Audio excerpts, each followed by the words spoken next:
The best part about my job is how excited the kids are when we do things in class. I think we cover a lot of things maybe that they don't have opportunity to cover in the classroom. So we kind of get a little bit deeper into the science and the technology and things like that. So just watching them get really excited over things. It's kind of like we come to school and we just play all day, but they're actually learning, which, for them is good, but, it's kind of fun for me too.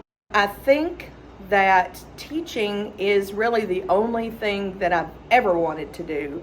I can't remember ever thinking about being anything else. I used to play like I was a teacher when I was a kid.